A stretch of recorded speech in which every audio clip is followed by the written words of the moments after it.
जिरायनो होननानै आङो बेजों रेडि जाबायमोन नाथाय जोंना फुंनिफ्रायनो दा लिडार नालाय एसे मानसि लोगो हमग्रा हिसाब गैया फुंनि ब्रेकफास्टखौ हारसिं मोनजाया जों दाना साहा कापसेखौ मोजाङै मोनलोङा आसाम सरकारनिफ्राय एसे लाजिथावथाव जायो दानगोरैसिमबो गरसेबो फैसा जोङो मोनाखै आरो दांनो खिन्थु दिनै नोंहा फैसा दं गैया बेजों खोथा गैया पाब्लिकआ नोंखौ दायित्व होदों खामानि मावनो थाखाय बेखायनो नोंनियाव फैखागोन मानसिया फैनायखौ जों मोजां मोनो माखासे बाथ्राखौ जों रायज्लायनानै थिनहरनो हायो दा बाथ्राया जादों मा आं बै गथ'जों आधा घन्टा जिरायनो नागिरदोंमोन आं जिरायनो हायाखै खिन्थु आं हराव दा जिरायनो थाखाय सानो नाथाय बे समाव उन्दुलाङो 9टा साराय 9टासिम बे थानो हाया दा बेखायनो आं फिल खालामो आं जेब्ला 100 मावोमोन आंनि 365 दिननि गेजेराव आंनि न'आव मालाबा 22 दिन मालाबा 23 दिन आं बोसोरसेयाव बिदिल' थायोमोन दा आंनि गथ'आबो बिफाखौ बिराद लुबैयो मानोना बेबो मोजां फरायसा जानो लुबैयो खिन्थु आं सम होनो हायाखै दा बेनि थाखाय आंनि गथ'खौ आं ओरैबायदि बेनो सोलोंथाइखौ आं होनो लुबैदोंमोनब्लाबो आं हयथ' होनो हायाखै दा बेखायनो खावलायदों नोंथांमोनखौ जोंहा साहित्य सभानि लिडार थायो इउपिपिनि लिडार थायो एबसुनि लिडार थायो धोरोमगुरु थायो जों गथ'फोरनो 365 दिनाव बेनो जोङो सानसेनि समबो होआ 24 घन्टाबो जों सम होआ बेनो नाथाय बियो गथ'फोरखौ जोङो मोजां गथ' दानो थाखाय जोङो जिखिनि जोंनो सम होनांगौमोन जों बेखौ होनो हायाखै दा बेनि थाखायनो खावलायदों जोङो जि आफादावनो थाया मानो जोंहा जियानो मावा मानो गथ' गथायनो जोङो सानसेयाव 1 घन्टा 2 घन्टा 3 घन्टाबाबो होनो थाखाय नाजानांगोन आं बेखौनो खावलायदों दा जोङो बेखिनिखौ खालामनो हाबाबो मोजां जोङो सुबुंफोरखौ जों सोरजिनो हागोन दा बेनि थाखायनो आं खावलायदों आइ आफा नोंथांमोन सोलोंथाइ बिथिङाव जोंहा एसे खस्थ' खालामनांगौ दङ दिनै नोंथांनाव रां राशि गैया आं दुखिया न'खरनि होननानै जोंहा बिदि सानबा जानाय नङा जि दङ बेजोंनो जोंहा गथ'फोरखौ फोरोंनांगोन मानोना बे गथ'फोरखौ लेखा गोरों खालामनो हायाबा गाबोन समफोर नैबे दुनियाव बे आन्दायहैगोन बे थाबायलांनो हानाय नङा नोंथांखौबो जोथोन लानो हानाय नङा आरो बर' माहारिखौ जोङो दिनै गोजौ मासियाव लांनो साननाय गेरेमसा बर' माहारि दानो साननाय बे सिमाङा खिन्थु मालाबाबो मोगथां महर मोननाय नङा दा बेनि थाखायनो सोलोंथाइ फारसे एसे गोसो होनानै खामानि मावनो थाखाय आं खावलायबाय जों गुबुन हारिफोरखौ नायदों बिराद फरायो 2018 सननि सासे फरायसानि मुं बेयाव लानो सानदों आं मेघनाश्री बास्तव CBSE नि बियो 10 पास 2 नि आनजादाव बै हिनजावसाया 500 नि गेजेराव बियो 499 मोनदों 499 से नम्बरल' खम मोनदों बियो अल इन्डियानि टपारमोन बियो दा बै हिनजावसाखौ रिपर्टारा सोंदों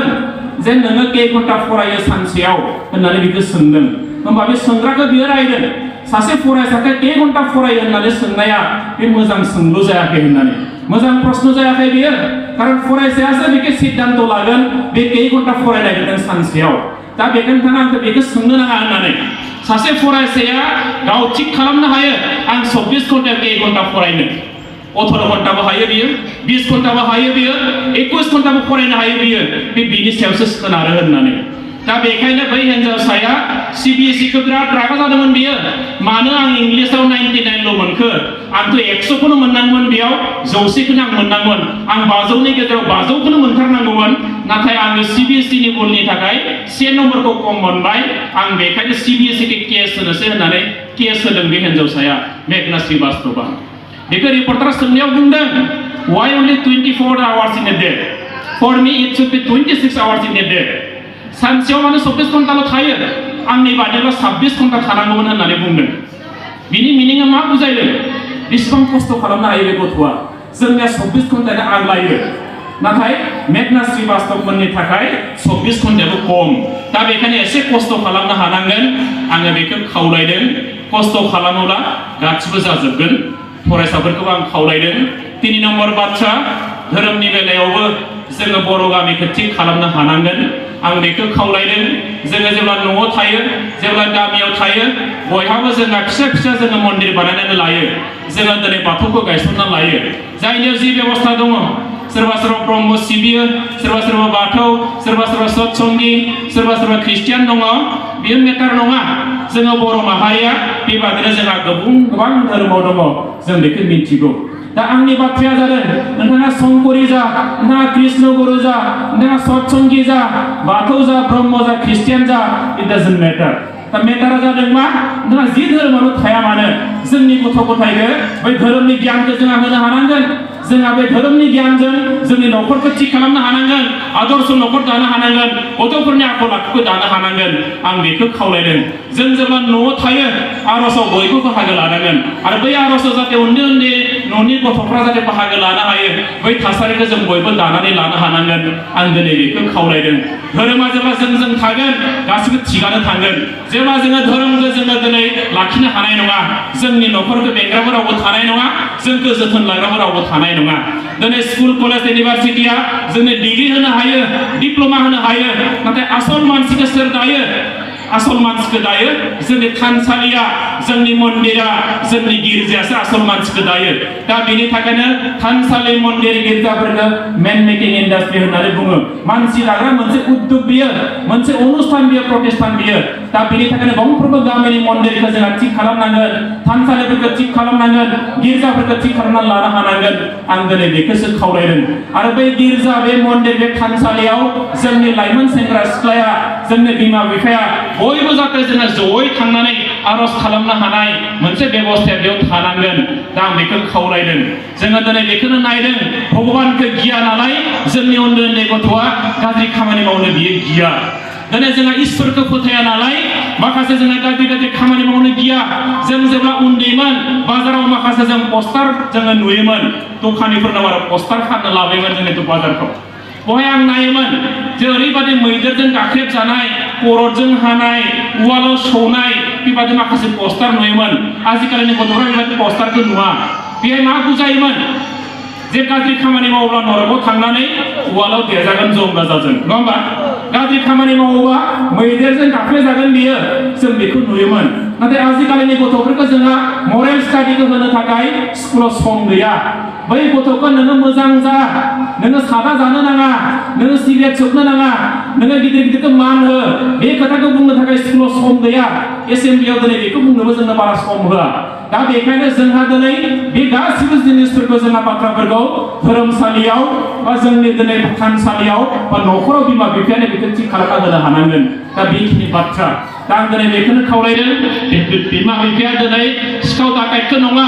गावनि फिसाला फिसाजोखौनो दिनै गिनो गोनां जादों गोबां जोङो बिमा बिफाफोरखौ नायो बे बाजार जानो थांगोन दिनै देवबार दिनै जोंहा सानजारि नोगोराव बाजार जायो सिमेन्टआव दा बे बाजारखौ जानो थाङोब्ला नोंथाङा बाख्रिखौ ताला मारिनानै साबिखौ जुदि जानजियाव जुदि नोंथाङा स्टेपनानै जुदि लाना थांनांगौ जायोबा पकेटाव जुदि लाना थांनांगौ जायोबा होमबा नोंथाङा सोरखौ गियो गावनि फिसालाखौनो गियो गावनि फिसाजोखौनो गियो सिखावबो नङा दा बेबायदि थासारिनिफ्राय जोङो गोजानाव जुदि थानो हायाबा जोंनि न'खरा मालाबाबो सोद्रोम जानाय नङा दा आं बेखिनि बाथ्राखौल' बुंबाय गोलाव बाथ्रा बुंनांगौ दङमोन नाथाय आं समखौ एसे नोजोर बोनानै आंनि जि बाथ्रा आं एसे सोंनो सानबाय आं जोबनायाव बेखौल' खावलायनो सानदों खौसेथि बर' सुबुं आफादनि दिनै गेवलां मेल आरो बेयाव जोङो दिनै हयथ' जोंनि बे डेलिगेटआव गोबां बाथ्रा सावरायजादों जोंनि ओनसोलखौ बोरै जौगाहोनांगौ बे बाथ्राखौ हयथ' निश्चय बेयाव सावरायजादों जोंनि गेजेराव खौसेथिखौ नांगोन जोंनि गेजेराव जोंहा दिनै सान्तिखौ नांगोन अनलायनायखौ नांगोन आरो जोङो दिनै नैबे ओनसोलाव धेमाजि जिल्लायाव नोंथांमोननि जुनाय ओनसोलाव सिमेन्ट ओनसोलाव सानजारि नोगोर ओनसोलाव जोंनियाव अराय सम जाहाथे जोंनि गेजेराव सहायलायनाय मानिलायनाय गनायलायनाय सिबिलायनाय थासारिखौ जों जाहाथे बेहाय निगाजि खालामनो हायो रैखा खालामनो हायो बे फारसे जों नोजोर बोनांगोन दा जोंनि गेजेराव जिखुनु मूल्यनि बिनिमयाव जोङो आनकमप्रमाइजिं मोनसे जोङो चेलेन्जिं एटिट्युड लानानै जोंनि गेजेराव जोङो खौसेथिखौ जों जेरैखि जाया लाबोनो हानांगोन आरो खौसेथिया जोंनि गेजेराव थायोबा अनलायनाया जोंनि गेजेराव फैगोन जौगानायाबो बेयाव फैगोन आं बेखौ नोजोर होबाय जोबनायाव मोननैल' बाथ्रा जोंनि गेजेराव डेभेलपमेन्ट आरो इस्यु बे मोननैखौबो जों नोजोर बोनानै खामानि मावनांगोन जौगानायखौबो जों दिनै मोननो हायो बर' कसारि काउन्सिलजोंबो मोनसिगोन MLA जोंबो जों मोननो हायो मिसिं अट'नमास काउन्सिलजोंबो जों मोननो हागोन नाथाय फारसेथिं जोंना इस्यु माखासे थायो हानि इस्यु थाबाय सोलोंथाइनि इस्यु थाबाय STनिबो माखासे इस्यु जोंहा दङ दा बै STनि जि इस्यु बे इस्युफोरखौ लानानैबो जोङो सम रायलायनो नांगोन मोननैल' बाथ्रा बेयाव स्रें मोननैबो खारनाय नङा जौगानायखौ लुबैयोबा इस्युआ गोजानाव थानांगोन आरो इस्युखौ जुदि लांनो लुबैयोब्ला जौगानायखौ दोनथ'नो नांगोन बे मोननै बाथ्राखौ जों बुजिनो हानांगोन दा बेनि थाखायनो आं खावलायदों नोंथांमोना बेखौ बुजिगोन जे जोंनि इस्युखौ नांग्रोगौ ना डेभेलपमेन्टखौ नांग्रोगौ बे मोननै बाथ्राखौ जोङो स्ट्र' खालामना लानो हानांगोन पेरेलेलि लांनो सानोबा खिन्थु लासै जागोन आरो बारा साक्सेस जानाय नङा दा बेखायनो इस्युआ जुदि बिराद गोनांथारबा जेंनाया जुदि बिराद गोनांथारबा जेंनाखौ सुस्रांनायनि थाखाय जोङो सिगाङाव एसे गोसो होनांगोन नाथाय नोंथाङा नङा जेंना थाबाय थादों जोंनो जौगानायखौ नांगौ जौगानायखौबो जों लांनो हायो खिन्थु जौगानायखौ जुदि नोंथाङा गासिबो खालामनानै लाजोबोबा लास्टआव नायदों नोंथांना गामिनि हयथ' जोङो मा जागोन जोंनि माखासे इस्युआ बे खालामनोबो हानाय आरो दा बे बाथ्राखौ जों एसे नोजोर बोनानै रायलायनो नांगोन आं बे बाथ्राखौ एसे ब्रेनाव सोना लानो थाखाय आं बेखिनि बाथ्राखौ खावलायबाय दा जोबनायाव जोबोद गोजोनदों नोंथांमोननि बे ओनसोलाव दिनै फैनानै फिन खेबसेबाव नोंथांमोन बयखौबो लोगो मोनलायनायनि जि मोनसे खाबु बे खाबुखौ दिनै मोनबाय आरो बेखौ खौसेथि बर' सुबुं आफादनि गेजेरजों दिनै आं बेखौ मोननो हाबाय आरो बेनि थाखाय आङो धेमाजि जिल्ला खौसेथि बर' सुबुं आफाद बिथांमोननिसिम आङो रोजा रोजा साबायखरखौ बावबाय दा जोबनायाव बयनिसिमबो खेबसेयावनो आंनि मोजां मोननाय सिबिनाय गाहाम हामलायनायखौ बावहरनानै आंनि बिबुंथिखौ आं बेखिनियावनो फोजोबबाय लोगो लोगो दिनैनि गेवलां मेलखौ आनुষ্ঠাनिक भाबै बेखेवनानै होबाय होननानैबो आं फोसावबाय गोजोन्थों।